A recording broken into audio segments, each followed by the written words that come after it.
Hi, and welcome to this week's Three Legs, Four Wheels F1 podcast. It's Paul here with... Sean. Dan. Lee. That was an unusual order. It was, wasn't it? He looked at me, so I went. Yeah, everyone's in different places. Chris couldn't be with us this week, but to make up, we've got Craig Scarborough on. Shall we have a jump cut? Why not? Yes. Go on then. Okay. And as promised, Craig Scarborough's with us tonight. Hi, Craig. Hi guys, how you all doing? No, mate, not at all bad, thank All you. good. How are you? Yeah, very, very good. Thank you very much. Fresh off of summer vacation and ready to get my eyes down for the Belgian Grand Prix, which should be fun. Ah, yes, we're only less than 2 weeks away from that now. Yeah, I'm bored now. Yes, One that's race. the next thing in our science, isn't it? Yeah, this summer break's just dragging on so long. One thing that we did notice that didn't happen during the summer break, there was no post-Hungary test. What? That was weird, because there has been one for the last few years, hasn't there? Yeah, was there not a tyre test, though? Was there just one of the private Pirellis? I must say, I can't remember, because I was already sort of switched off into summer shutdown by that stage. I forget, to be honest. But, you know, it's like with testing and with tyre testing, it's not half as interesting as it used to be nowadays, because it's so limited. Yeah, that is true, but it probably would have given Red Bull an opportunity to maybe try a driver or two out before they made the move. Whether a decision was made that far back or not, I don't know. I mean, it's always hard to predict where Red Bull are going to go with driver decisions and, drivers wanting to join, drivers deciding to leave, like Ricciardo did last year, that kind of caught them out. It's always tricky. And, I think Gasly, I thought he showed really well last year. And obviously all of us were a bit disappointed with him so far this year. I think Red Bull, as the factory team, are quite a hard team to be involved with, especially if you're not the golden boy. And I think that's one of the things that probably led Ricciardo to sort of leave. He saw the writing was on the wall that, he was never going to be the one that got the front wings first. It was a bit of a Vettel weather sort of situation again, wasn't it? So, equally Albon, has showed well, but is it a bit early for him, or is he going to be like Verstappen was and just bloom when you go into the top team? Who knows? Well, one of our listeners managed to get a couple of quid on Albon to win in Belgium at 500 to 1 before the odds dropped significantly. So I know he'll be hoping that he is. Yeah, that's a bold bet, wasn't it? But yeah, why not? The Red Bull goes well at Spa, despite everything we sort of think we know about the car in terms of its power output. So yeah, why wouldn't he? Yeah, Albon for a win. I'll be up for that. Do you think Red Bull have done this because they've almost found themselves in a position they didn't think they'd be? With Ferrari falling off, Gasly was hemorrhaging points for them, and they've got a half chance of coming second in the Constructors here. Absolutely. I think you've hit it exactly on the head. That is the thing that's really driven this, because, I think expectations were quite moderate for Red Bull this year. I think we were, none of us can say that we were, confidently predicting that they would get some, real race wins out there and be so competitive in the races by mid-season. We knew Honda would come through and they would start to improve, and that's been evident over the past couple of years. But how close they have got to Mercedes, and the fact that they're just sidestepping Ferrari in the races quite so easily, certainly over the past 3-4 races. None of us really predicted that, and I think they can, as you say, they've seen that opportunity, that potential, that they really could. I suppose mathematically, Verstappen could win the championship. I think that really is, probably a bit far-fetched, but who knows what might happen. But couple of DNFs from Hamilton. He'd be right back in. Breaking his leg or something, really could bring it sort of back in. But it could equally keep the championship alive till, at least mathematically, till quite late in the season, when really 4 races ago it was, well, we'll probably get the summer break over and the championship will be finished, and then we can then decide, maybe they'll bring Ocon in and give Lewis a couple of races off. Yes. But that's a completely different subject. But yeah, Red Bull really have come on leaps and bounds this year. I say Red Bull, I think in fairness, I think it's actually Honda's development that really has matured massively this year and has obviously got a lot of people's attention, particularly at Mercedes. And Hamilton made some comments that, their power maps at certain points of the circuit are delivering more power than Mercedes are delivering at that. Obviously, it's a different strategy how you deliver your energy and your power throughout the lap. But the fact that, the talk is now about, well, Honda have actually got more power than us at certain areas of the track is not the language that we were using during testing. And it was very much, we all thought it was going to be, Ferrari, Mercedes, race to the championship, and it's just not worked out that way. And again, some comments from Red Bull just before the summer break was that the engine now is that good that we're going to have to reevaluate how we're using this car, and we can actually now start to add downforce because we've got the power to offset the drag that this additional downforce will produce. That is a very different story for Red Bull. Even just only at the halfway stage of the year. I mean, it really does seem to have come together for both Red Bull and for Honda this time round. There's got to be a much better working relationship with both Red Bull teams than Honda ever had with McLaren. And is it just out of the different way of doing things between the teams? Because I mean, we saw Grand Prix driver and how bad things were. Back in the McLaren days. Yeah, and I think we've spoken a lot about the Honda-McLaren relationship over the years that we've been talking on the show here, and it really wasn't fit for purpose from either side. And the thing that history has always taught us with the Formula One team dealing with Honda is that you've got to manage them. Even though you're supposed to be partners, if you're the team, you're the people that need to make sure what Honda are delivering is what they said it was.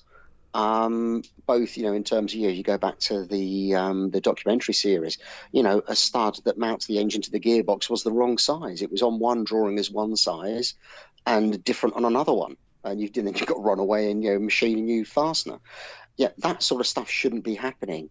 Honda delivering new parts that are unreliable should be Honda's responsibility, but you as a constructor need to look after that. And we saw speaking to James Key quite early last year about this relationship, and he was saying how they had people out in Japan. They had so many people, not necessarily purely from the Toro Rosso point of view, but from the Red Bull Technologies, which is this kind of overarching engineering business that looks after both teams to an extent. And they were managing Honda the way that they had to at some stage manage Renault. They realised there was that point when things got really strained that Renault were bringing new parts to the track and they were breaking down. So Red Bull actually set up their secretive, I forget what they called it now, Building 7 in their Milton Keynes base, which houses the full car dyno, where you can apply both the aero effects to a chassis but also have it running on a dyno, so it's as close to running on a test track as is possible in a virtual testing environment. And with that, they then started to prove all of the Renault parts, and they're going through that same process now with Honda, so that when they get to the circuit with new parts from Honda, that Red Bull know that they fit, that they operate as Honda were suggesting, that they are reliable, and that allows Honda then not to be chasing their tail and to be focusing on adding more performance to that engine.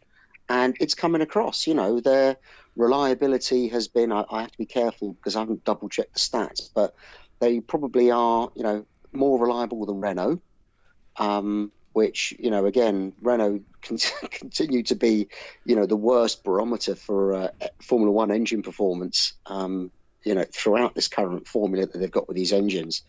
So, Honda may not have more qualifying power or more engine performance throughout a lap than Renault potentially, but they're making progress faster than Renault are, in my opinion.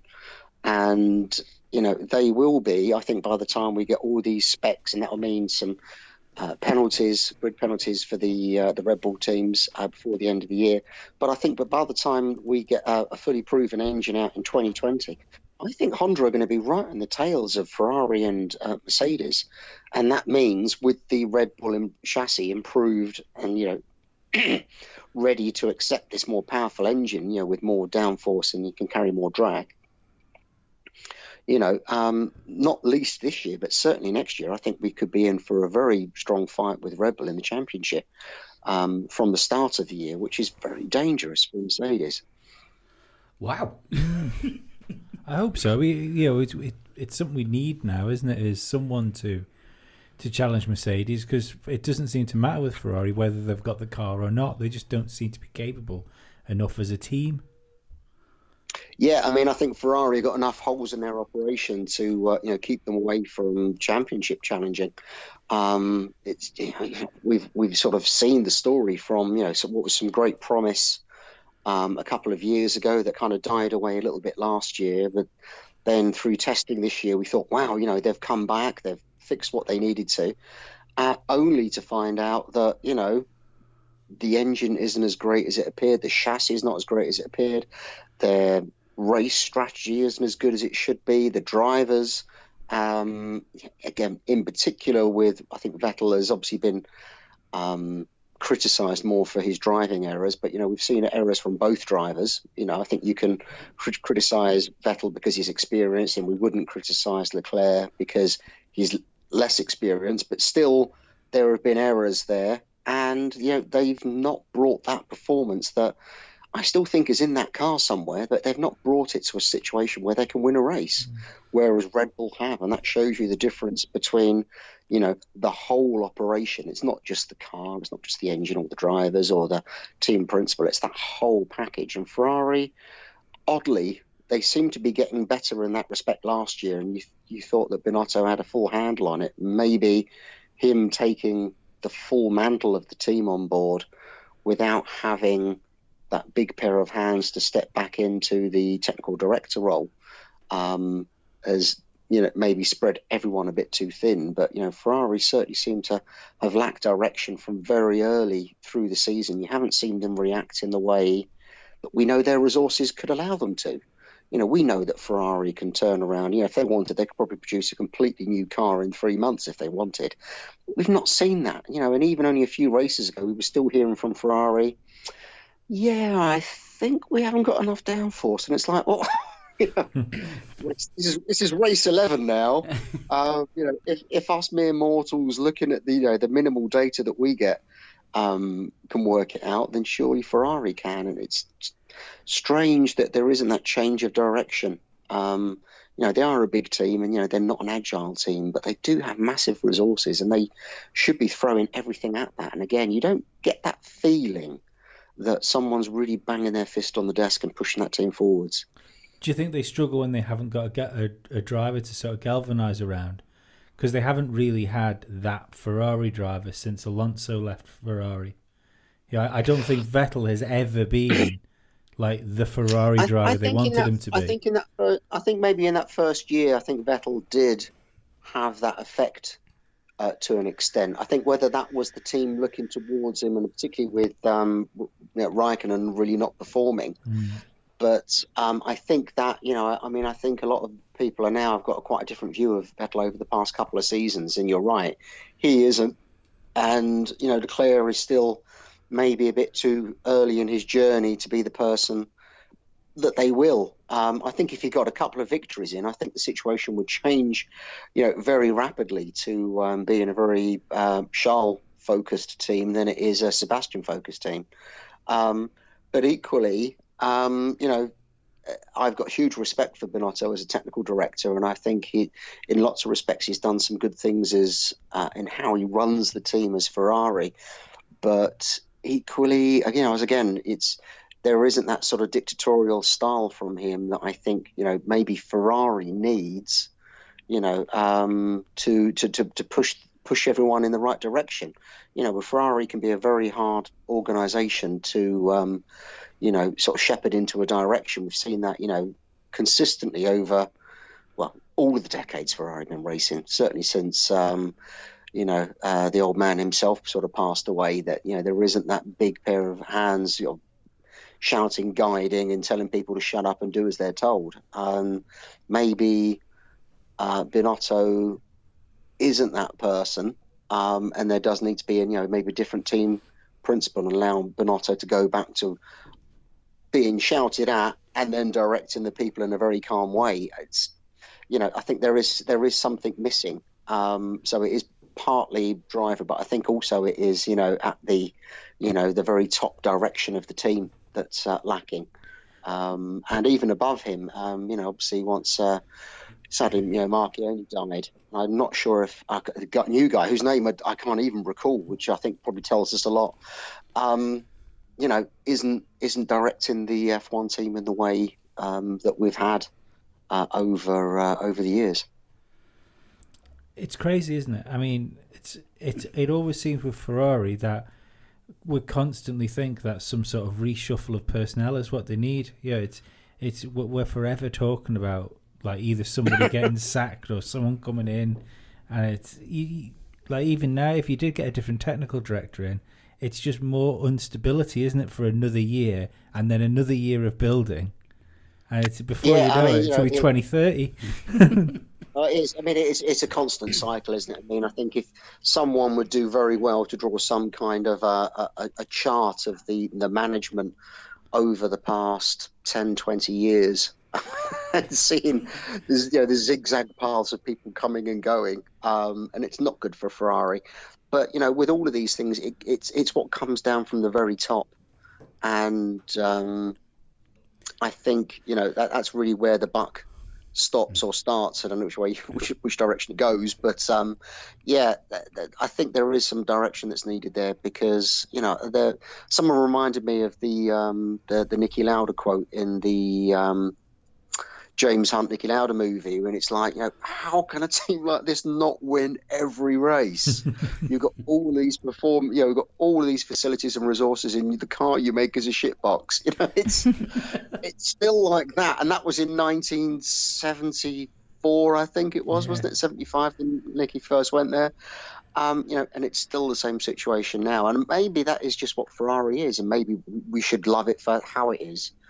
But I think everyone, as much as people maybe didn't like the domination of the Schumacher era, I think people do need to see Ferrari winning in Formula One. It's like I'm sure we'll talk about some of the other classic teams like Williams. Some of these historic teams need to be winning, because that is what Formula One is kind of all about. Sadly, we've had lots of eras of big one-team dominance, which did include Ferrari, as I say. But I think we need to see a slightly better performance from them, but still accept that they're always going to be this kind of unshepherded organisation that lets itself down, and that's great, because it lets other teams the chance to win championships. If they got their act together, we wouldn't see which direction they went, I'm sure. No, I think it would be a much duller world without a Ferrari crisis every 6 to 8 months. 6 to 8 weeks. If we had the teams that are as well organised as Mercedes, if it was 11 of those teams, 12 of those teams in Formula One, it would make for an incredibly boring championship, which is not to denigrate anyone, working or driving at Mercedes. But, you can see that they are doing just such a good job of this year after year. And if we ignore those first couple of years where after they took the Brawn team over, where they were all over the shop, but once they hit 2014, changing regulations, they're prepared for it.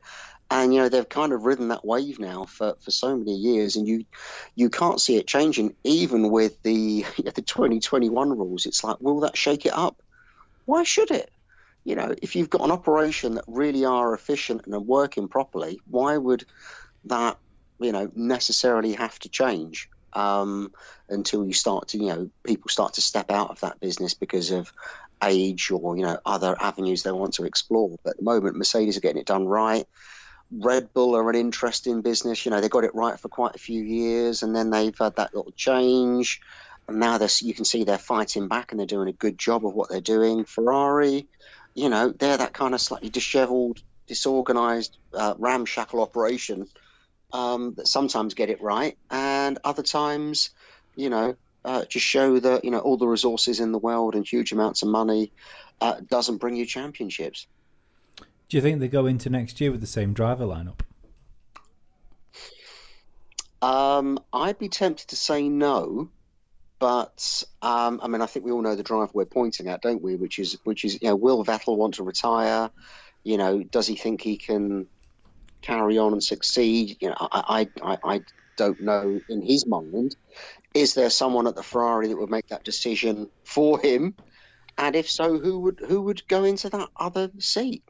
Well, would they pull Raikkonen back to the top team? I can't think of any obvious candidates that Ferrari have got that could sort of be brought in. Well, when Raikkonen went to Alfa Romeo, I said straight away the reason they gave him a two-year contract was in case they needed him back in Ferrari on the second year of that contract. I thought that. But what I was going to say was, do you happen to know whether Binotto, when he was like the team guy, not the team principal, was he an Alonso guy?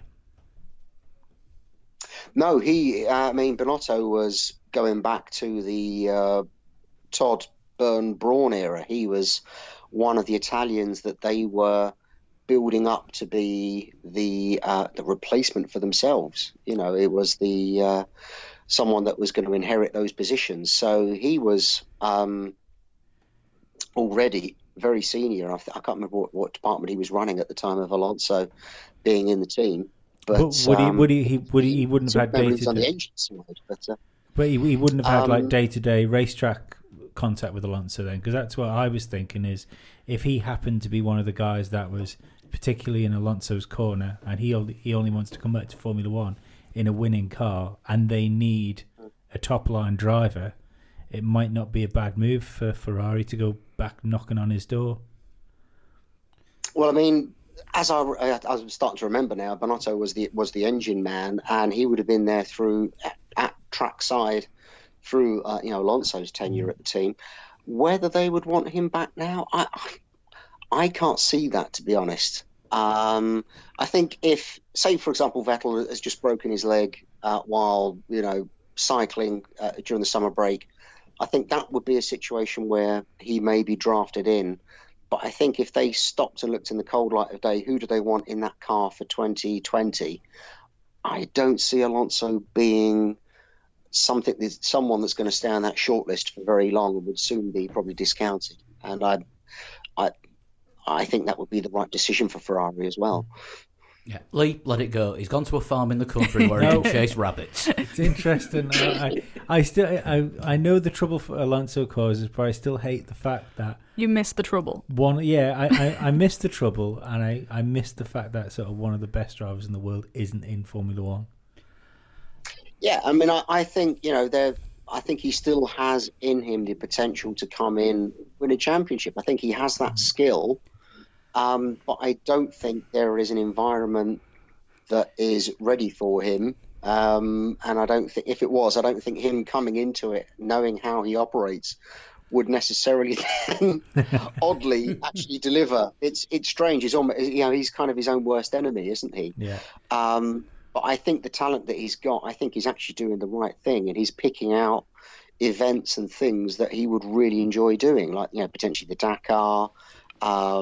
Indy, Le Mans. There's all these other things that he could do that he can apply himself for. When he will enjoy himself, he probably will succeed to, a greater extent rather than a lesser one. And I think his time's better served doing that than it would be trying to get a team to win a championship around him. I think one of the Coronels tweeted earlier tonight that he's said that Alonso's definitely doing Dakar.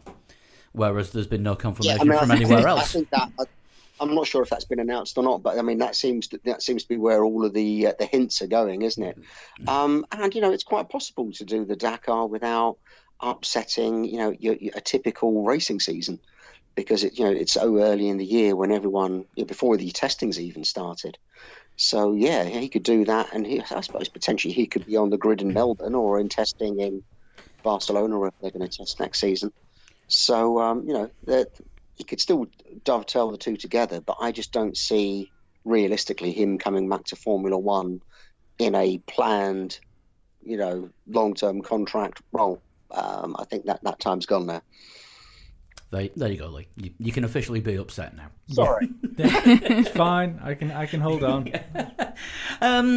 You mentioned earlier, sort of talking about the classic teams. Williams finally appear to be on a bit of an upswing from the last few weeks. They've got points on the board this season.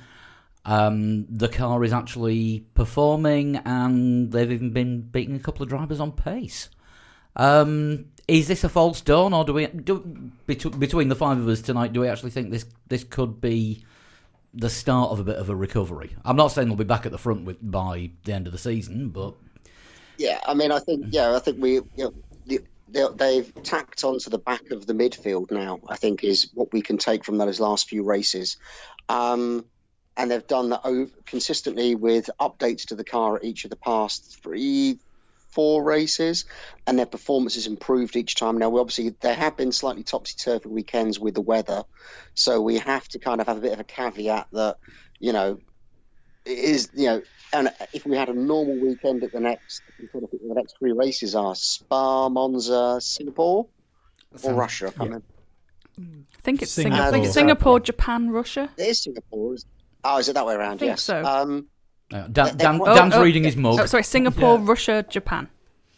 Yeah, that sounds right. Belgium, Italy, Singapore, Russia, Japan. If they do well in Spa, I think that's a good sign. They go well at Monza regardless, because basically the car's just being shoved along by the engine, and we've seen that consistently for the past few years. Singapore's quite a strong test for them. So if they do have a strong end to the season, and as you say, they start to beat the teams that are trailing at the back of the midfield, depending on the weekend. So that, it's been Haas, it's been Force India.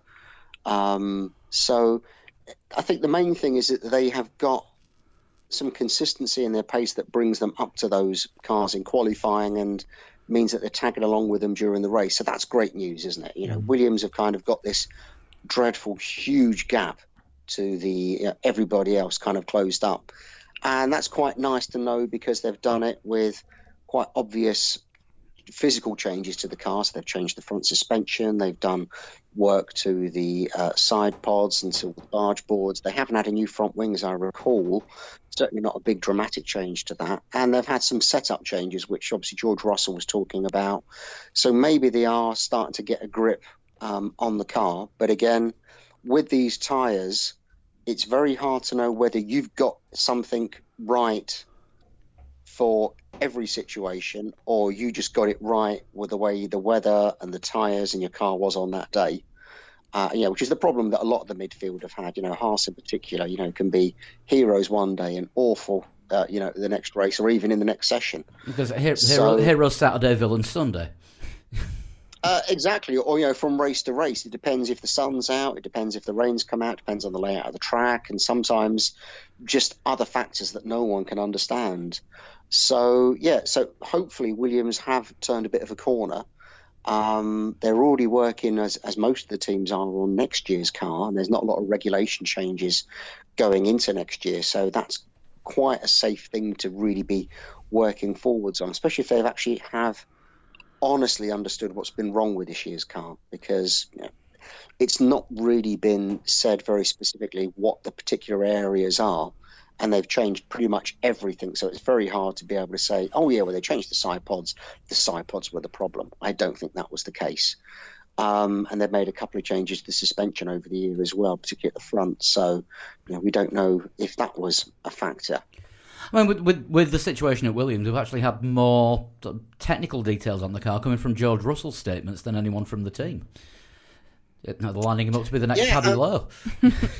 Well, yes, maybe he is, and again, it does show that there is, a bit of slight uh, odd shape to the technical structure at Williams, in that there isn't this, technical director running the team in the kind of the public way that we all see. Clearly, there are people at the factory that are doing this.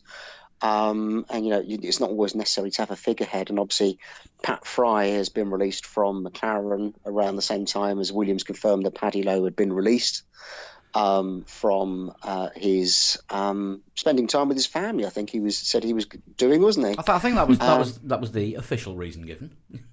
So then Williams have obviously, thought, well, he obviously doesn't need to be paid in order to spend time with his family, so they've released him now, which is lovely of them. So we need to kind of keep a bit of a watching brief on where Williams go with that. So again, we've got to be very cautious with, signs of recovery. Is that something that's very permanent? Is that something that they've understood and have corrected, or is it just, everyone trying as hard as they can has ended up finding a solution? So I want them to improve. As we said, we all want them to improve. And we'll just keep an eye on the balance of the season, just to see if there's some consistency to the performance that they've had, particularly with Russell, which sadly for particularly the Polish fans and all of us that have watched Kubica, is there something different between these two cars? I can see no evidence of that. And the difference in performance in these two cars is quite evident now. So again, is that another seat that will be changed before the season's out? I think there is a case to argue there, isn't there? I was surprised it didn't happen sort of now in the summer break sort of time. I thought he might have been switched out for Spa. Yes, well, that's still a few weeks away, so I think there is the potential. Equally, when you've got a very difficult car, it's very hard to come down tough on a single driver. And Williams have had their issues, with the two cars over the first half of this year. So maybe he can last out the season. I would be surprised if it goes beyond that. Sadly, the Canadian flags will be coming out of storage soon. I don't think the Canadian flag. I think the Canadian flags are, sort of ensconced in the pink team, aren't they? But they've got Latifi in reserve, haven't they? So. Oh yes, sorry. Sorry, I missed. I thought you were talking about the Strongs going back. No, I can't imagine that happening. I can't. I mean, I don't think Daddy's got quite that much money to go to two teams. But there are people with wallets ready to be emptied. And Williams, I think, have to decide which direction they go with it, because, as you say, there is Latifi. There's still the several Russian drivers floating around with money as well. So we'll see which way that goes. I think I think I've got to be careful, because whenever you talk about a British driver as a British person, you seem to be somehow. waving the flag, but I think there is a consensus that Russell is doing a very good job there. He'll have a year of experience, and I think maybe they could afford to have a rich, fast, very young driver come in to back him up. I think that would be good for Williams. I think this is something that they could handle, knowing that they've got a relatively good pair of hands with Russell looking after the car. Do you think there's any chance of Bottas going back to Williams if he doesn't get kept on at Mercedes? Yeah, I think that is. I mean, that is an opportunity, and I think Wolf has made a couple of rather blatant comments. It's like, oh, if he leaves, he'll have a soft landing somewhere else, and it's like, what do you mean if he leaves? He's not going to leave. You haven't said that Ocon's going to get a soft landing if he doesn't get the drive, have you? But I think that and a bunch of cash or some free engines would be another option. Whether Bottas would choose to do that or not, would Bottas go over to the Formula E team potentially or something? I don't know, but we'll find out in about 3.5 weeks. Is it? Yes, the Mercedes launch is not far away from the Formula E team, is it? As well as the Spa Grand Prix, which will be a hotbed of rumours as well, I'm sure. But whether Bottas, having driven for the Works team, would want to go back to Williams, knowing where they are, I think would be, I think that would be a test of your character, wouldn't it, to make that call? I don't know if I would think too long about that myself, but yeah, we'll see. I think Williams' problems, are less to do with their drivers and much more to do with the design team and the technical direction of the team and the management of the team. Hopefully that side of things will get sorted out, and we just end up with someone exciting in the second Williams, if it isn't Kubica for 2020. It's what we wanted for a long time, just to watch something good in a Williams. And if we get two exciting drivers in there, even if the car's a little bit substandard, you'll still end up with two drivers getting more out of it than theoretically they should be able to. Exactly, and we know that I don't see the midfield changing into a kind of a upper midfield and lower midfield anytime soon, particularly depending on what they're doing with the tyres. If Williams can tack onto the back of that performance and still improve, one weekend maybe they will be, the team that are lining up in Q3, potentially, behind the top six leading cars. That can happen with the variation you're getting with these tyres and with the car setup at the moment. So, Williams could be moving into a zone, and we could see, some amazing performances from their car over the next year and a half. Keeping everything crossed with that. Just moving away from the teams briefly. That's an extreme situation, but it could. Just moving away from the teams briefly, you said the 2020 regulations, there's no sort of major changes. So do you think we're going to see more of an evolution of this year's cars than anything new and radical coming in? Everyone's keeping the powder dry for what may be the 2021 grand sweeping change. Yeah, I think everyone, people I think will continue developing this year's car in as much that I don't think next year's cars are going to look that different. Now, obviously, they are already now signing off the monocoques and the gearbox design and all that sort of stuff, because that's where the lead times need to be to get those things ready for winter testing. But there isn't a huge amount of changes. A lot of the changes are sort of quite nice little detail ones. There's nothing there really which would make you want to change your philosophy of your car, other than we've seen the high downforce, high drag cars like the Mercedes, and then you see the lower drag, the lower downforce cars like the Ferrari, the Red Bull to an extent as well. I think we're going to see a lot of the cars moving back towards a much higher downforce configuration next year, depending on exactly what happens with the tyres, because I'm not entirely clear what Pirelli are going to be mandated to produce for next year. But I don't think they are. Don't think they are yet either.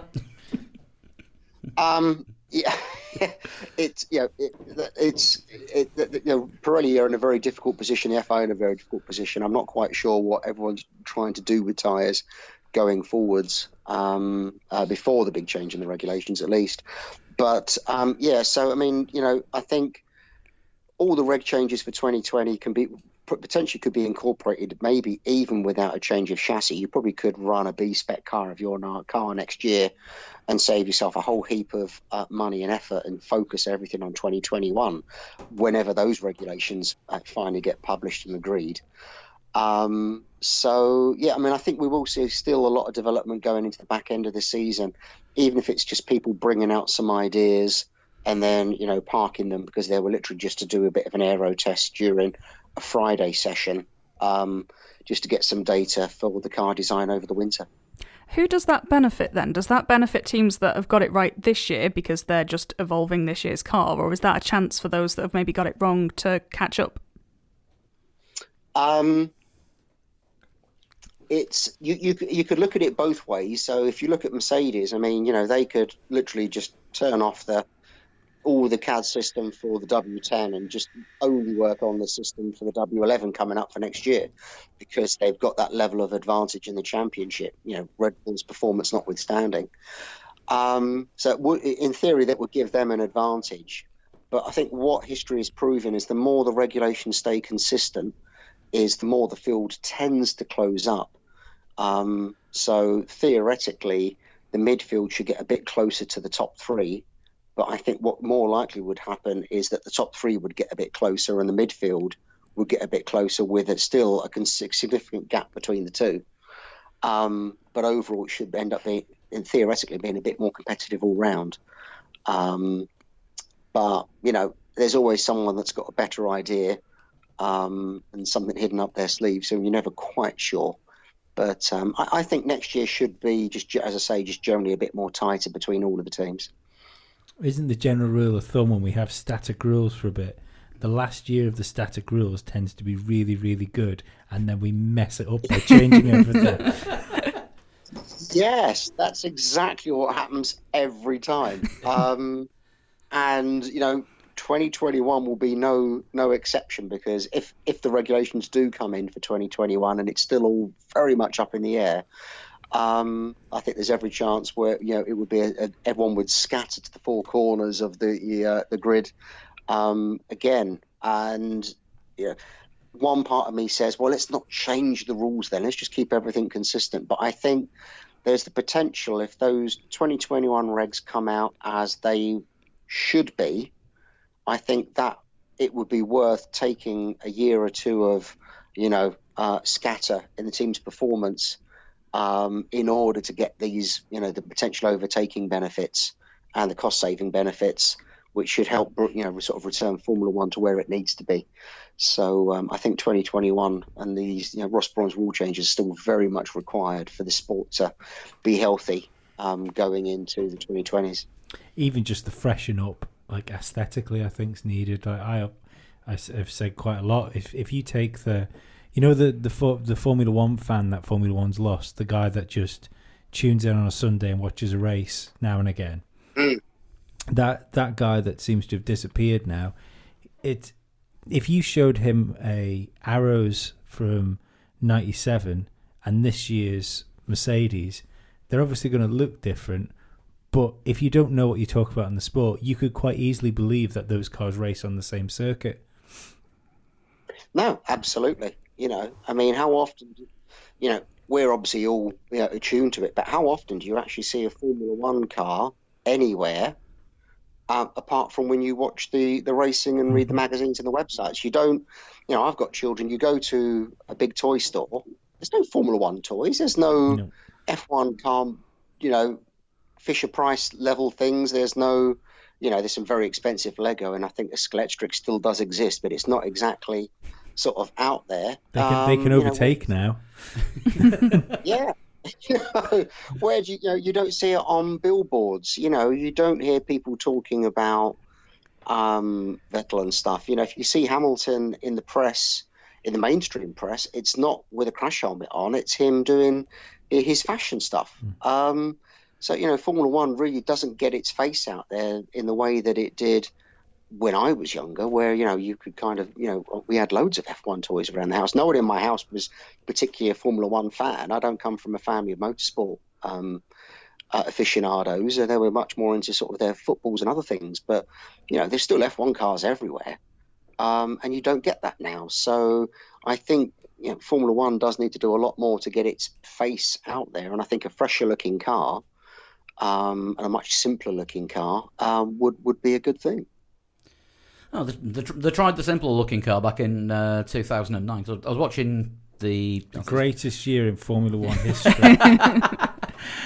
I was watching a repeat of the 2008 US Grand Prix that Sky had on last night, and my God, there was a lot going on those cars. Way too much. Was that the X-Wing year? No, the 2008, that was the nose cone in between the two front wing planes and the Dumbo ears and you name Bridge it. wings, and then they had McLaren had the big Viking wings coming out the roll hoop and all of that sort of stuff. Sauber, BMW at the time, had some odd stuff on the nose as well. And I think where we've got to with barge boards has kind of reached that same level of sheer lunacy. And I know, obviously, there was a reason they did it back in 2017 to try and put some pace back in the cars, but it really was the wrong way of doing things. I think the cars should be really shorn of anything what you could kind of regard as overlapping bodywork. So like, bits on the front wings obviously have now gone, but all of the barge boards, all of the bits along the side pods, I think that all needs to be got rid of, and just have the surface of the car is the bit that you see. Can you explain the boomerangs, because they seem to be the hot topic at the minute on every other team's putting them on. Like, what are they and what do they do? Okay, so the boomerangs. It's very hard to explain when you haven't got a picture to show people on the podcast. But these are like the wing-like bits that are coming out across the barge boards, out towards the sort of the outer corner of the side pod. And what these are basically just if you looked at a car in side profile, if you could imagine the air hits the front wing and wants to go upwards, because that's the curve of the front wing. So the air reaching the barge board area is going upwards.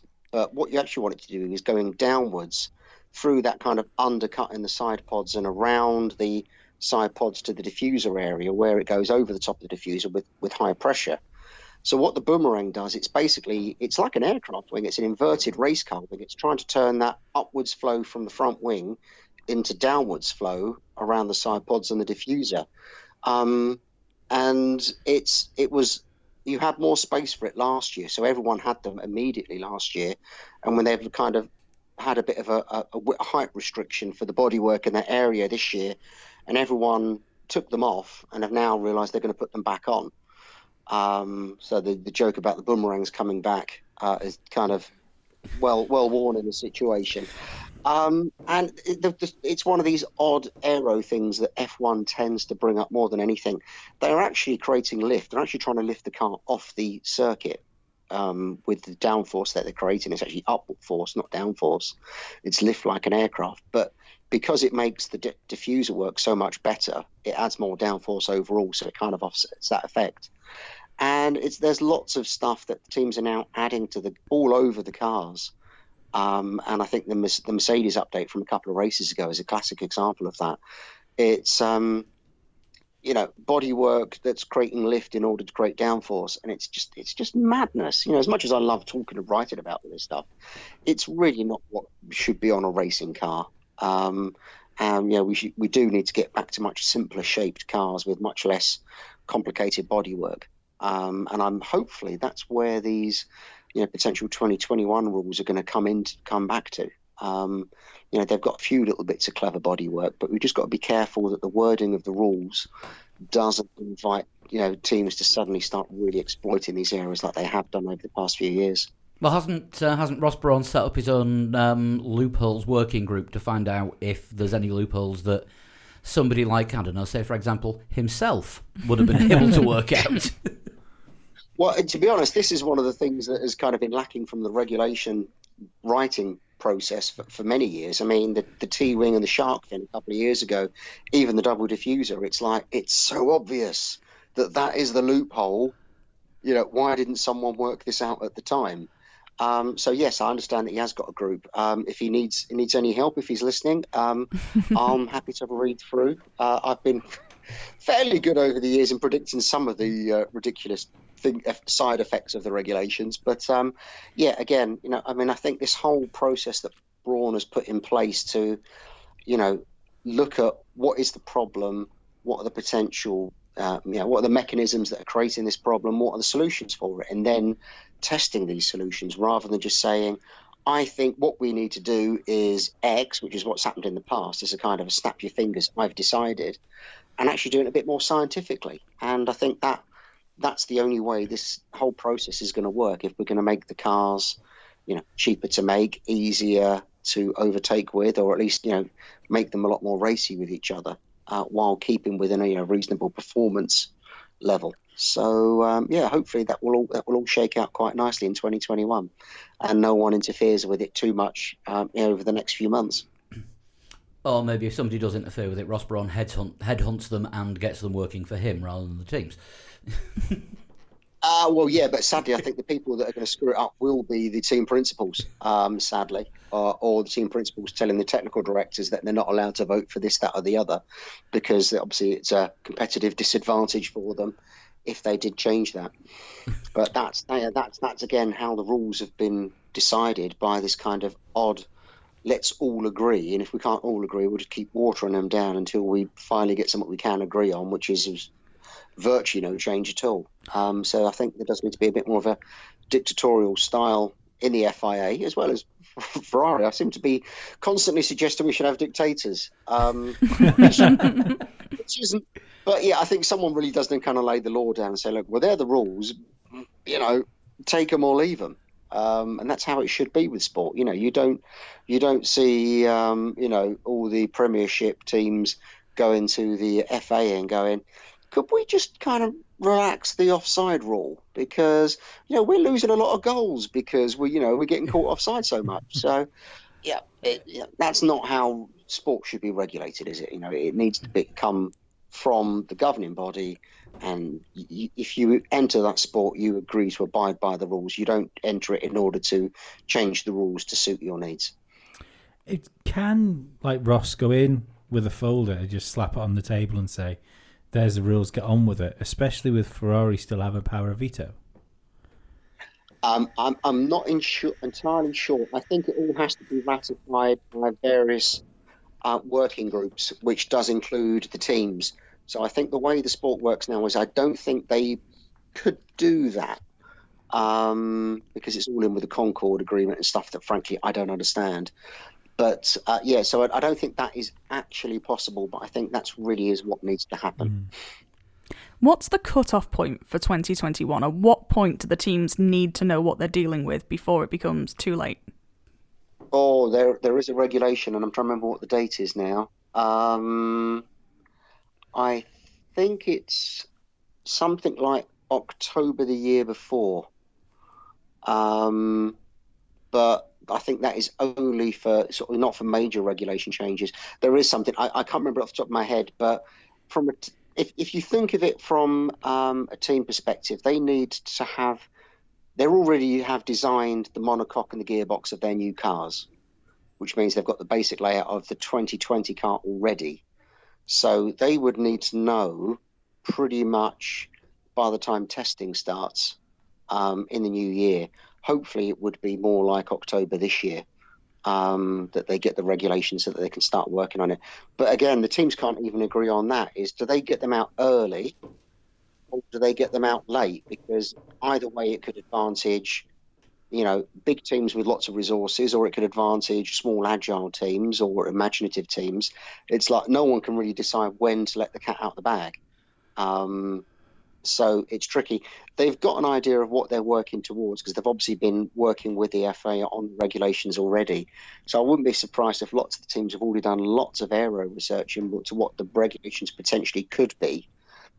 It's when they really need to start, signing off designs for manufacturing that really then starts to impact them, because the aero work will continue all the way up, to the first race and obviously throughout the season anyway.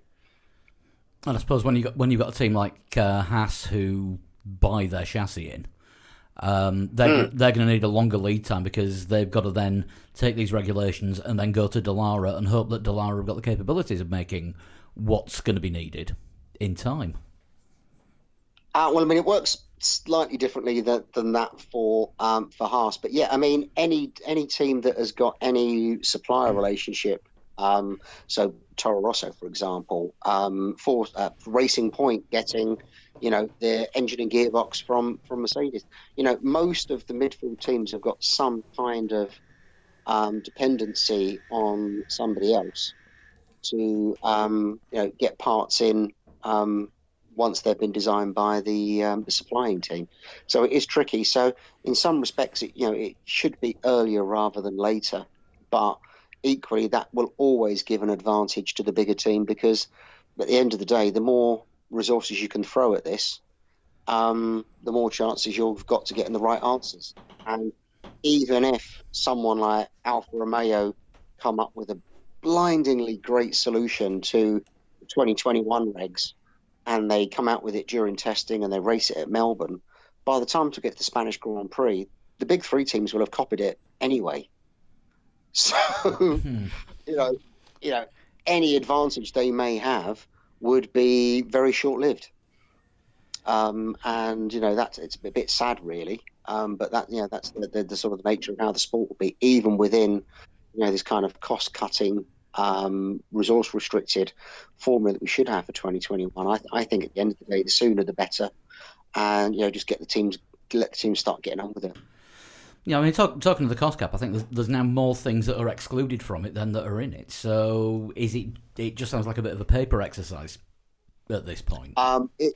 Yeah, I mean, I don't know the exact workings, but the problem you will have is how you actually do the accounting for how many people that you're doing working on things. So the resource restriction is very much as it is. Some of it will be materials. A lot of it is basically headcount.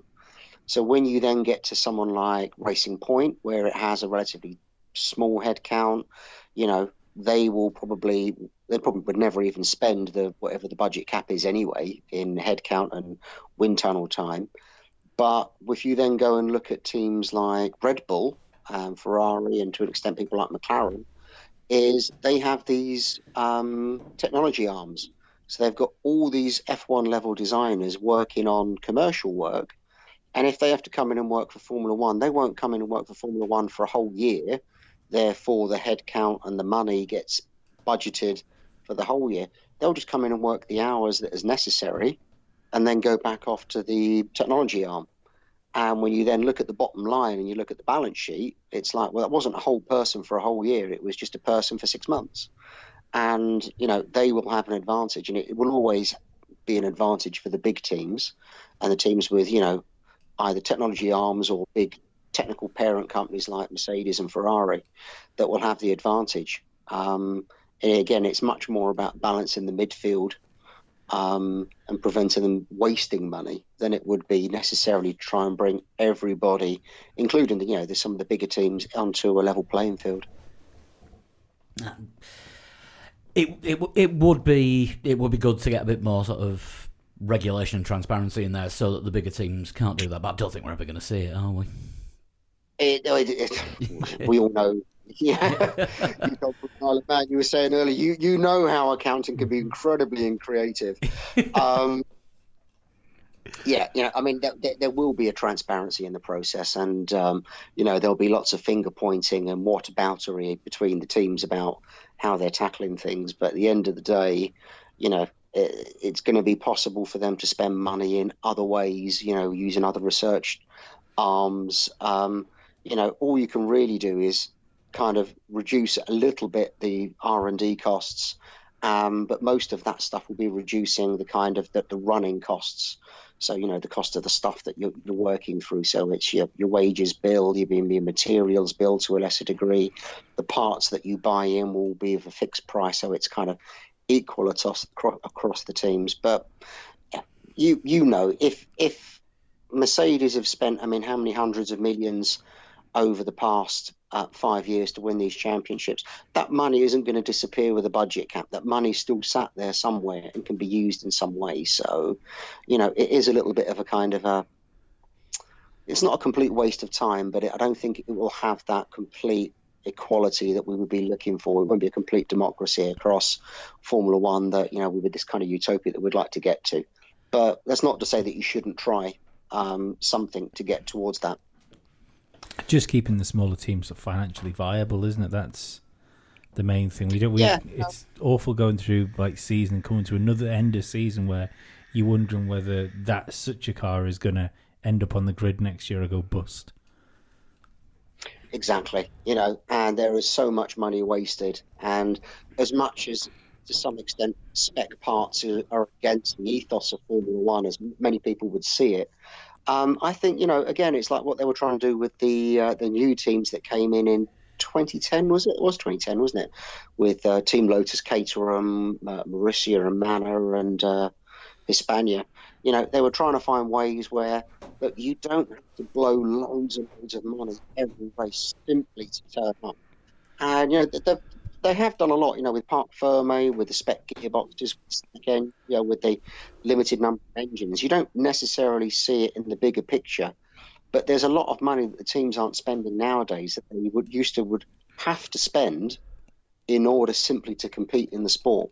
And and these spec parts that are being suggested for 2021 are just helping with that. They're not going to reduce your R&D bill massively, but they will reduce the operating costs for all of the teams, and it's the midfield teams that suffer the most in that respect. And that will save them money and have a bit more of a level playing field across the grid. And will anyone care? Well, I care massively about the technical side of the sport, but everyone's running there's only 3 manufacturers of brake calipers in Formula One. One of them's two of them are one-offs. So why doesn't everyone just use the same one? Why? And rather than have everyone developing their own ones or even bespoking small details of the same one that the team in the next door garage have got, but that will still end up paying a fortune to do so. Why don't we have a spec part, but have Formula One talk about these parts? I'm sure Romain Grosjean would have a lot to say if he was forced to use one particular kind of brake, because he's already probably hated it. With all this stuff, there will always be casualties, won't there? But wouldn't it be great if we could have, a little segment before the race, if they have a spec brake and accelerator pedal, which is one of the things that they're suggesting. Let's have a little 5-minute video about it before a Grand Prix and talk about the brake pedals. When was the last time anyone saw a modern brake pedal and how it works? Because I bet most people haven't got a clue what goes on down inside the footwell of the car, and the same with the brakes and with the clutch and the gearbox and all these other things that they're talking about making spec parts of 21.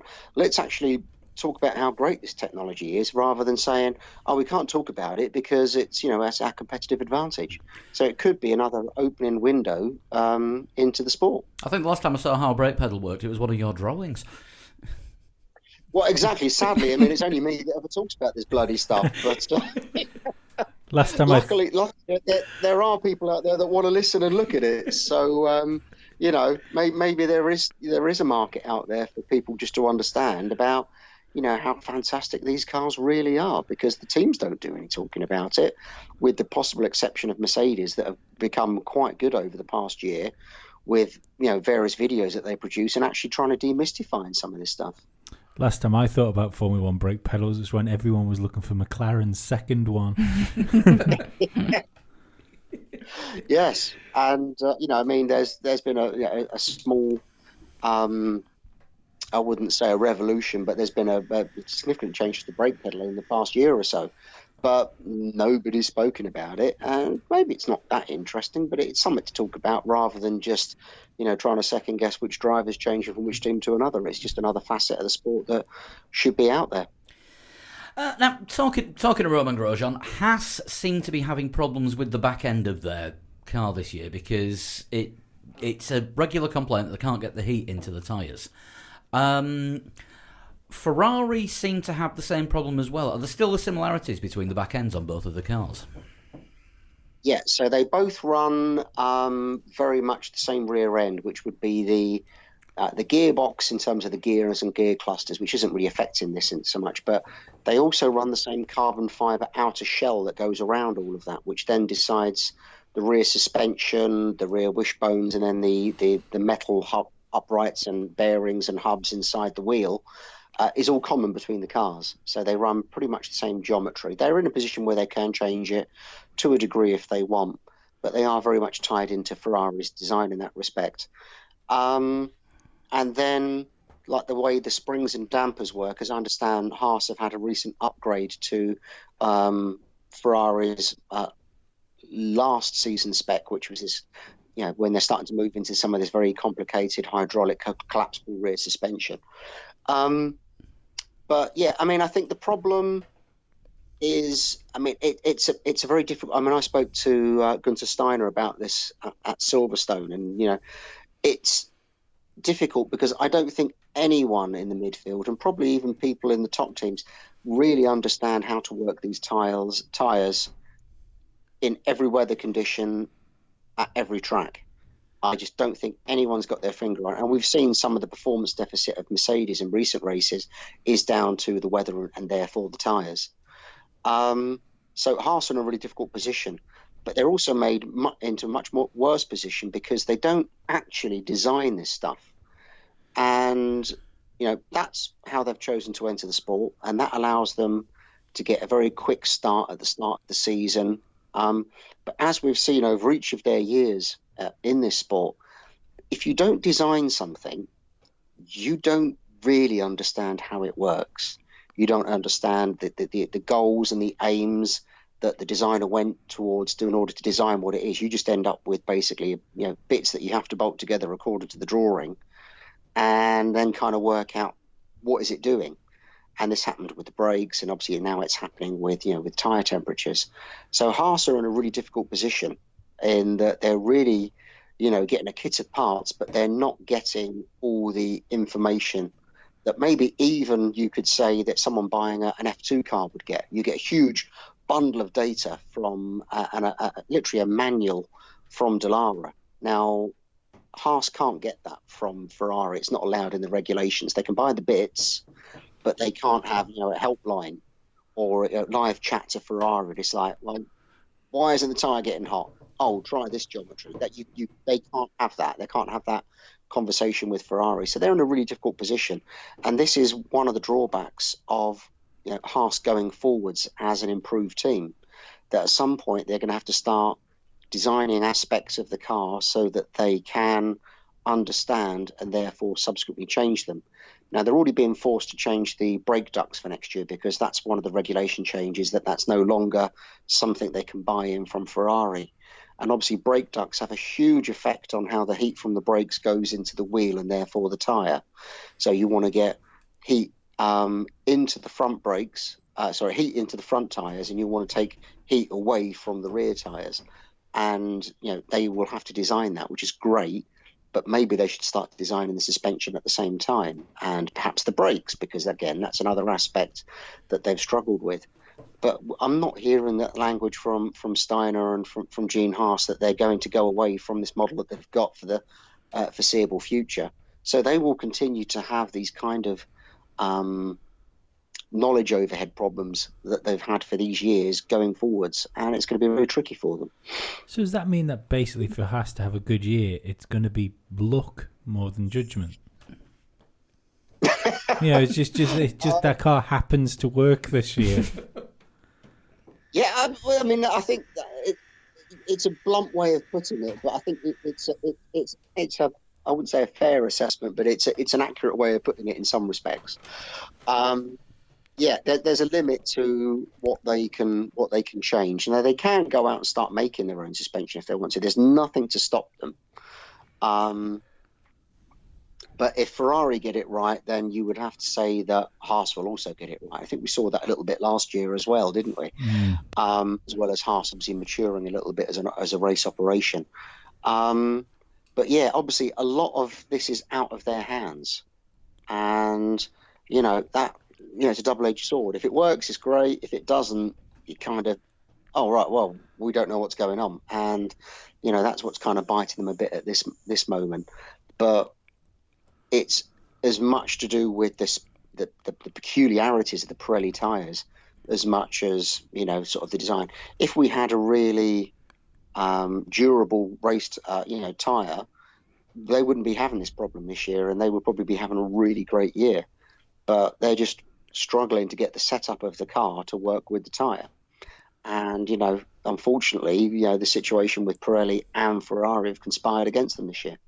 Do you think that's the way Formula One should be looking to go with tyres, is to make like a stronger, durable tyre that'll last what you want it to, with drivers pushing?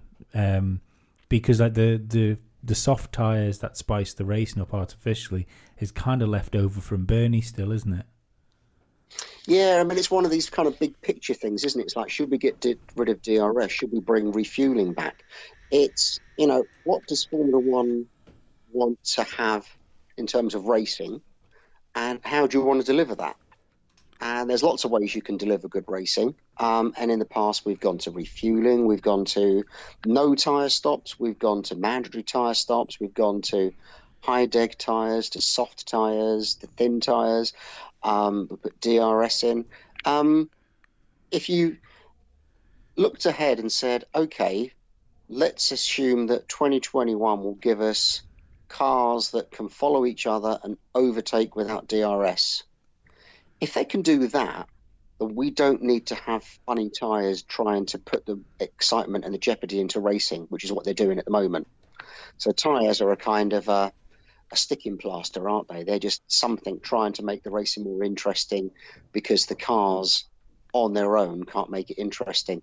But I've got to say, I would find it odd if we went to a situation where the cars didn't come into the pits at some point during the race to change tyres, because we've had it for so long. It's, since, was it 82 when Brabham first did that strategic tyre change, albeit with a fuel change with it. I think it'd be odd if we saw drivers running a whole race on one set of tyres. I think you'd have to have some sort of mandatory rule, wouldn't you? Yeah, it's strange. It's like, but then if we did that, why would you have a fake thing of just forcing a tyre stop? But yeah, I mean, I think there's that aspect, and from speaking to the engineers that I've known in the teams, as much as the FIA have asked for high degradation tyres and all these other things that we've kind of gone through over the past few years with the Pirelli tyres, there is still something about the way Pirelli make a tyre that make it very hard to handle as a tyre in terms of managing its temperatures. And it's not so much that they're designed to be high deg, but they're also quite hard just to handle and to predict and, to get working in a way that you didn't have with, and again, no, not to be negative against Pirelli, but you didn't have it with the Bridgestones, you didn't have it with the Michelins. So I think you could still have a higher degradation tyre that you needed a pit stop for, which I think is kind of where we want to get to, but still have a tyre that isn't, suddenly overheating because you slide a bit, or isn't suddenly going cold because it's got a bit thin. So I think we needed a more durable race tyre, but still one that does degrade enough for you to have to make a pit stop, tactically at some point during the race. I mean, I think that's, as a gut feel, I think that's kind of where we want to get to. And, it's very much down to Pirelli to kind of read into that and whatever the FIA are asking them to do and actually deliver that. And, I think it is just the sensitivity of these tyres, which is the bigger problem than necessarily the degradation itself. Yeah, I kind of get the impression that the Pirellis don't degrade as much as turn on and off. There's a lot of talk about cliff edges with them. It is. You hear the drive. I mean, it's very hard because there's lots of terminology, and I think we all get it wrong at different times, and we all get it mixed up at different times. And I think Verstappen made some good comments I think it might have been something around that kind of that driver's 4 things we want. And it's just a tyre is that when when you're following another car and you're sliding a bit, that doesn't wreck the tyre. I mean, I think we can all, tyres have always degraded. Tyres have always either worn out or gone off through a race or through a stint. I think we can all understand that, and that's, just the nature of tyres. But it is this, slightly sensitive, erratic behaviour that the tyres have when they get, or how they get hot and cold is what I think we want to get rid of, rather than necessarily this, high deg, and particularly this cliff edge sort of thing that we've had. Lee, you look Everyone's like gone you're about quiet. to say A bigger working range would help as well, wouldn't it? That's the other thing I Yeah, always again, find. I think that's this is all part of it, and you need a potentially a wider range, but you want a tyre that doesn't change its temperature massively as well. And that's the problem, because as soon as you slide these tyres or you lock them up a little bit, their temperature shoots through the roof. And equally, if you're not getting enough heat through into them, because either the cornering you're able to produce or the heat from the brakes you're able to transfer, then they get too cold and then they slide and then the temperature goes through the roof. So it's the working range and how the tyres create the temperature. I think that's the sort of the issue that needs to be this kind of the root cause that's going on here, rather than just necessarily talking about them being high deg tyres. So we've said for years that Pirelli have just got a completely thankless task in what they're doing. Yeah, I mean, I think there's again there is the FA is asking for a certain degradation curve, and it's actually quite interesting how much detail they're able to produce, and in order for the target for Pirelli to meet. But there is still, the kind of the tyre maker's skill in delivering that with a tyre that is, much more predictable. And I think that's maybe where Pirelli have struggled. So it's not necessarily what the FAI are demanding. It's something in that the way that Pirelli like to make a tyre is very hard to handle, which the teams feel that they didn't have with previous teams. I think the whole tie debate is I think it's just going to run and run until either another supply comes in. Would another tyre war be a good thing in F1? Do you think? I'm really torn between this. It would help. Again, all it will do is introduce variation in the races in a slightly fake way, because you will either have one good tyre and one bad tyre at any particular race, or even for the whole season. And we saw that when Michelin came into F1 racing against Goodyear, and then Bridgestone came in. At some point, one of them likes hot weather, or one of them likes slow corners, and you get that variation in the season, which is quite interesting. But really, again, going back to that big picture, do we want it to be honest racing between the cars, or do we want to put some variability into that by some other mechanism, which would be a tyre war? And in the when you think how little testing these cars are doing now, and they're even talking about reducing the amount of running time during a Grand Prix weekend, a tyre war from a team's point of view is absolutely the last thing they want to do, because if they're on the losing tyre supplier side, they're never going to claw their way back up, and you will end up having the teams with tyre X, being in the top 5 positions of the constructors, and the teams with tyre Y being in the bottom 5 positions. And I don't think that's really what we want. And I think the spec tyre supply, in a cost-limited Formula One formula, is the best way to go. I'd worry you get another situation like Ferrari as well, where a tyre manufacturer comes in and just builds the tyres for that team. Because I've often thought that was a massive part of Ferrari's dominance, was the fact that Bridgestone made the tyres just for them. I mean, I think there was an aspect of that, and I think it's a little bit overblown, because I was able to go to tyre tests. I mean, before I could get an FIA pass, that's pretty much the only Formula One I could actually go and be in the pit lane for, tyre testing, in Spain and at Silverstone, when they did huge amounts of tyre testing, and each driver would go through loads and loads of tyres. That was pretty much all they would test all day long. And while Schumacher may have been in a position to ask Bridgestone for a particular type of tyre, the amount of range of tyres available meant that pretty much every driver could find a tyre that they would like for a situation. So I think it's slightly disingenuous to say that that happened back then. I mean, there was an aspect of it, but it wasn't as big as some people have painted it. But as you're right, it would be tricky if everyone could just run whatever tyre they wanted. Maybe if there was 2 spec tyres between 2 manufacturers, that's one way of tackling it. But still, there will always be, out of those 2 tyres, there'll be a better one and a worse one. And if you ever was able to hack into one of the team's lap time simulation software and say, all the parameters, how good the driver is, how good the brakes is, how good the aero is, how heavy the car is, all of these bits, if you could turn one of them up to 11 rather than 10, the one that would probably give you the biggest advantage would be the tyres. Because, the difference in pace between a qualifying tyre and, a hard race tyre is massive. So if someone can produce a better race tyre, then, those teams without tyre will win. And it just seems a fake way of tackling, making the sport more exciting for us.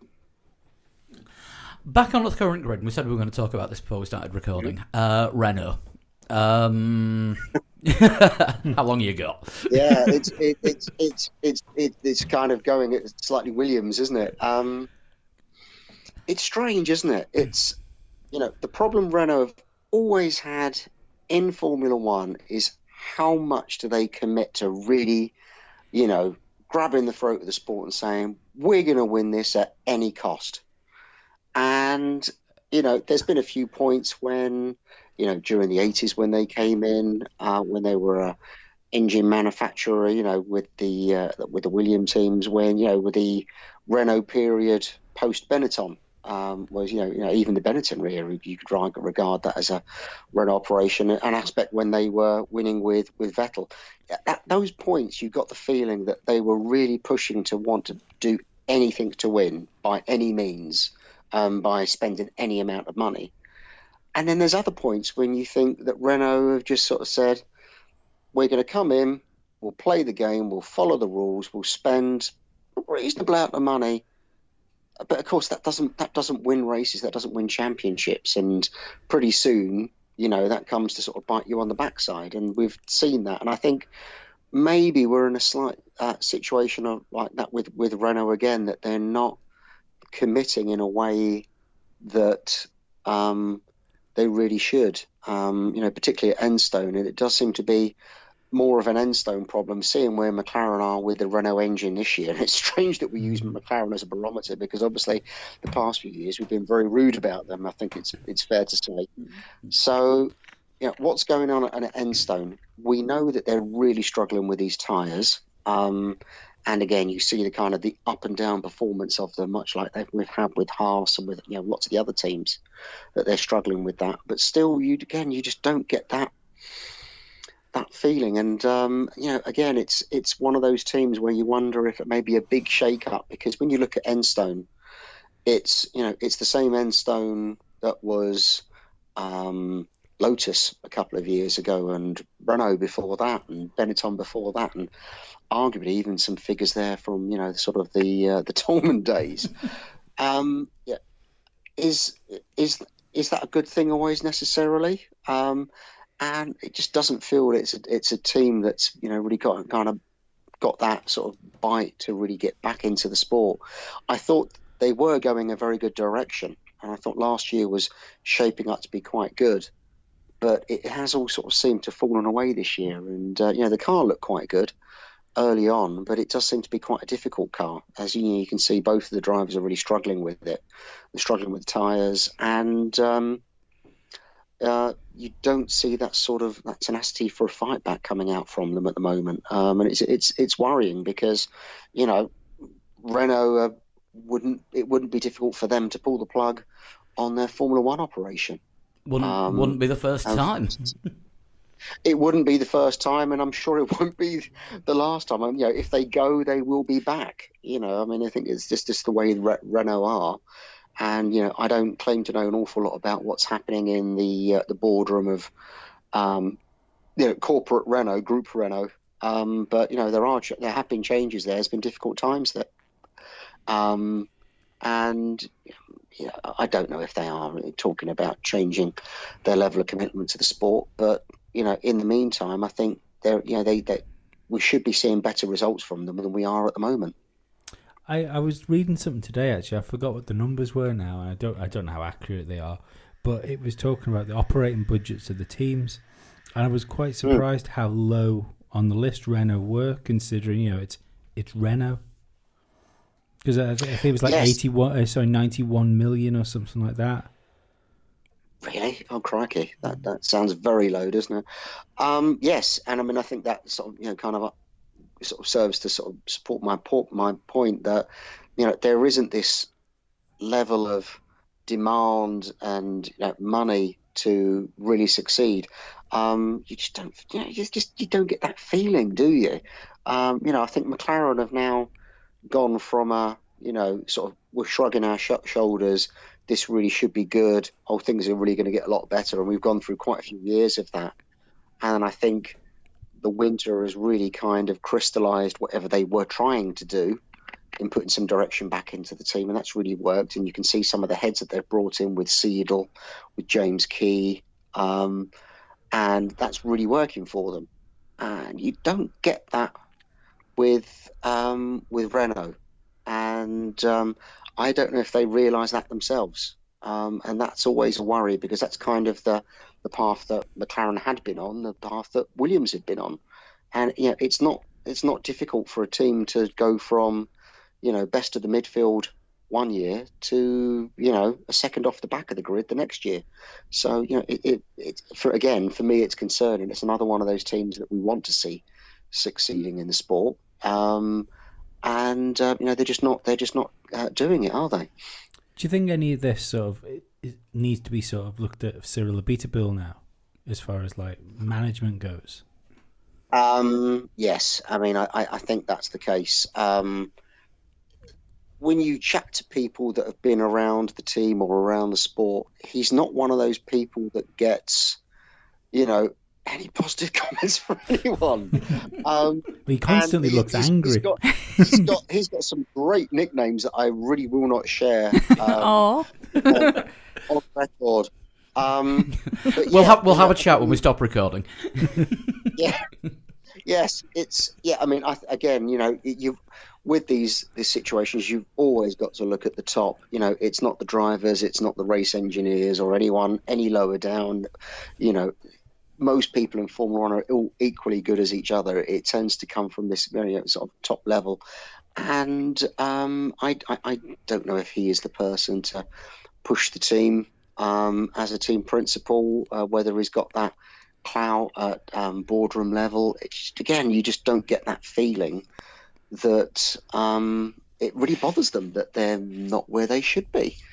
Maybe they think they're doing okay for the money that they have, but that's that's not how you go about running a team. And we know the Enstone operation, how good it can be. It's done it time and time again. Just as the Woking McLaren operation or the Oxford Williams, we know the people there can get the job done. So where's the problem? And it's got to be at that top level, and it has to be in the boardroom, and whoever's really kind of backing up as chairman, and obviously the team principal and the people in that sort of very top level, the Bob Bells and people like that there. So I think there is scope for some shake up there.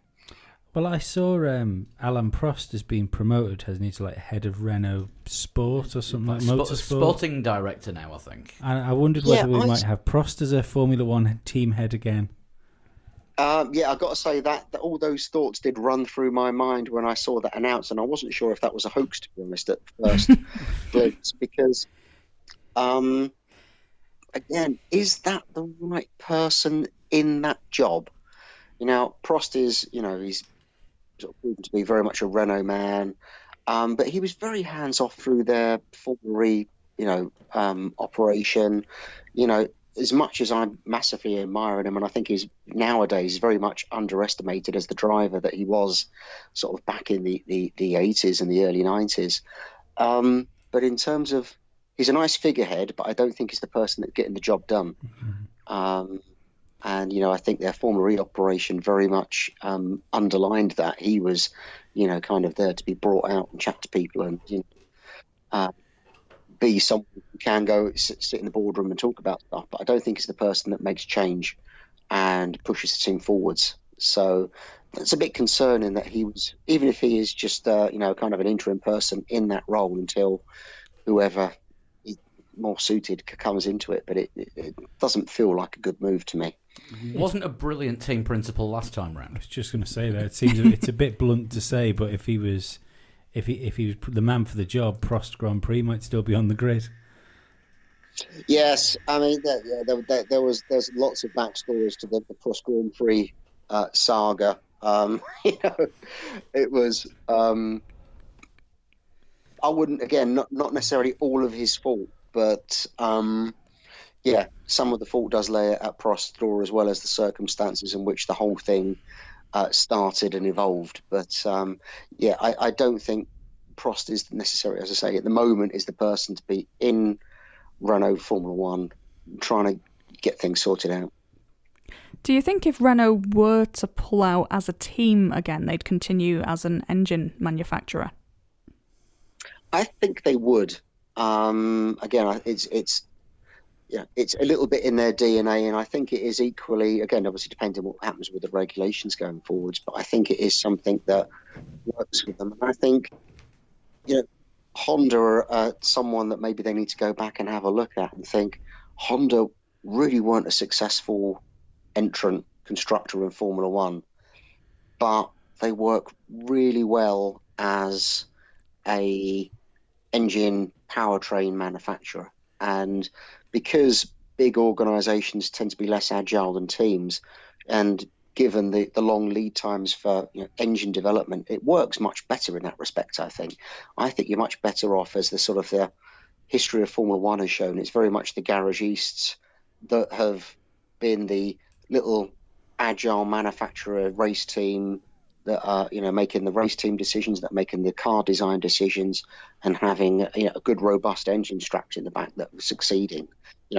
Ferrari have proven that wrong from time to time, and Mercedes at the moment are kind of blowing that concept completely out of the water. But in some respects, you think you could look at the Brackley versus the Brixworth operation, and they're actually almost working as a garagiste under one roof, or whether you can even have that. But they are very much an engine operation and a race team, race constructor operation. As much as they're very well gelled together, it's not one big corporate conglomerate operation like Honda Formula One used to be. So maybe that's a hint for Renault that trying to run a corporate F1 constructor team is not the way to go forwards, but just to maybe be almost like a sponsor and have less involvement in the operation of the team, and let an agile operation run that while you do the slow burn engine powertrain development. We'll start the crowdfunding now. 3 legs, 4 wheels, Scarbs Racing, powered by Renault. Yeah. I'm not sure if we get anywhere near the minimum entrance fee, let alone the maximum budget for 2021, but we'll see. Be fine. We'll get Max Chilton in and Pastor Maldonado. Oof. Nothing can go wrong. That's another thing I wanted to ask you. We've not really talked about McLaren yet, but just want to sort of pick your brains on what you think about the IndyCar entry. I'm not particularly close to this, but I know some people that were involved in the Indy 500 entry and how that was run, and I think some of that has come out through the media post Indy 500. Missing steering wheel comes to mind. Yes. Now, and as I understand, is that they're pretty much just buying into an existing team rather than trying to set up their own operation. I think McLaren or any F1 team be involved in any other sport is a great idea. And I think it is tricky to find the balance between how much do you run it yourself, how much do you buy in expertise, how much is it just a badged operation. I think McLaren honestly should be focusing on Formula One at this moment rather than trying to have a sort of a vanity project, because it does distract them. And they're also already talking about this hypercar World Endurance Championship entry as well, which is just when you see these people suddenly start to do loads of different things before they've mastered one, it's normally you find that you're really struggling. And McLaren even struggled when they were building MTC, and Ron was distracted during that year in F1, wasn't he? So how can they be trying to rebuild a Formula One team and have a IndyCar team and a WEC entry? It just doesn't feel like it's what they should be focusing their energies on. So but if they feel they can do that, then orange cars racing in IndyCar, great. Maybe we can get some of the other teams involved. I think that would be great if we could have more of a spread of these teams across all these different championships, because I think maybe one of the positive effects or one of the positive things from the Alonso effect that we've seen over the past couple of years is if you put a big name, whether that's a driver or a team, into another category, all the Formula One fans suddenly look over and go, wow, Daytona's great, isn't it? Oh, IndyCar's great. The Dakar's great. Oh, Formula E or whatever, if Alonso suddenly goes MotoGP racing. I think a lot of people get very focused on just looking at F1 and suddenly looking at some of these other fantastic categories and these big name races. Le Mans, I didn't mention, obviously. It is good. So, maybe the regulations need to think about that as well. There's lots of talk about powertrain. And one of the interesting conversations I've had with lots of endurance championship engine manufacturers and Formula One engine manufacturers, they all go, "Oh no, you couldn't have an F1 spec engine running in WEC; it'd be too expensive." And it's like, yeah. And they said, well, obviously you couldn't have a WEC spec engine running in Formula One; it's not sophisticated enough. Then maybe you have rules where you have a base engine that runs across all of these categories, and then you strap on, the hybrid systems and the turbos and some of the clever technology to get it to an F1 spec engine, but the F1 engine trickles down somehow to give you the Formula 2 engine and give you an engine that runs at Daytona or Le Mans or IndyCar even. And that would be a better bet than having, people trying to bespoke an engine for each of these categories. And that could be a way that you could get more, sort of a globalization of teams and manufacturers and entrants across all these different categories. I mean, that may be happening, because didn't IndyCar announce in the last few days they're going hybrid in the next couple of years? So 2020 rings a bell. British Touring Car have as well. The IndyCar hybrid's quite interesting because it's they've already got quite a powerful engine, quite a large capacity engine with twin turbos. But as I remember, the hybrid only adds about 50 horsepower. While that's nothing to be sniffed at, because my car probably doesn't produce that anyway. But it doesn't seem like an awful lot of energy or power to be strapped back into the car when you've kind of got open regulation. Surely they should have said, we're going to give you, a blast of 500 horsepower for 15 seconds or something. It's like, that seems a bit more, brash and grand that IndyCar should be doing, rather than a kind of a humble 50 horsepower boost, which you can kind of get a big chunk of with the turbo engine already. Although after watching last night's race, I don't think that would probably be a good idea, putting an extra 500 horsepower in those cars. Yeah, I mean, I think they may need to decide where you deploy that and for how long. But I mean, there is, there was that potential to do something really quite eye-catching, and I think, it will be a little bit a bit like Kerr's was first time round in Formula One. Kind of lost. The story gets lost in that it's not having as big an impact as it really should do. No, that's great. I've just noticed how long we've been going. Craig, we will keep you no longer because it is getting on a bit, but thank you so much for joining us. No, pleasure as always. I thoroughly enjoy it. Thanks for having me back on. Anytime. And we must do it again. Yeah, talk again towards the end of the season, maybe? Excellent. Yes, no, definitely. I think it's... maybe the championship might not end up being the most exciting sort of decider, but I think, things could get quite interesting through the midfield as the second half of the year goes on. I think that could be where we need to be looking. Hopefully the TV cameras will be able to focus on that. Yeah, fingers crossed. And as this isn't a preview show, we're not going to push you for a race prediction this time. Thank heavens for that. Although if you want to send us one for next week, feel free. Oh, no, I'm quite happy to do any predictions. I don't know. I don't know how I did last time, but I might have to go back and have a listen. It's on the website. I'll send you the link. Almost certainly better than any of us. Yeah. Yeah, we have all been terrible at that so far this season. Yes. Like I say, thanks so much for joining us, and we'll speak to you soon. Excellent. Thank you very much. Cheers, Craig. Cheers, Craig. Thanks, Craig. Bye-bye. Always good to speak to Craig, it really is. Right, because we're running a little bit late on time, sadly there is no total shunt this week. We didn't have time to do one. So, really, it's straight on to Formula E. And the challenge for the summer break race, when I eventually got it right, was a lap of Baku in the 2004 Ferrari. Quite a few entries, and what you needed to get was 140.363 to get into the top 20, and these are the people that did. In 20th, we had Alberto Roldan. 19th, Brooks de Geer. 13th, he sent me a pronunciation guide, and I hope I've got this right, Carl Toomey. 17th was Chris Shales. 16th, Adam Smith. 15th was Joe Marsh. Kyle Armstrong was 14th. Eric Farnan 13th. Pete Bull was in 12th. And I still don't know how I've done this, but I managed to get into 11th place. In 10th was Nathan Mazzolo. 9th, Julian McMahon-Hyde. 8th, usual winner, Chris Albee. In 7th was Max Williams. 6th was Santerio Nasty. 5th was Mike Camping. And 4th was Alessandro Popolani. Right, on to the top 3. A couple of familiar names in the top 3 from way back. In 3rd place with a time of 1:38.913 was Luke Nipper.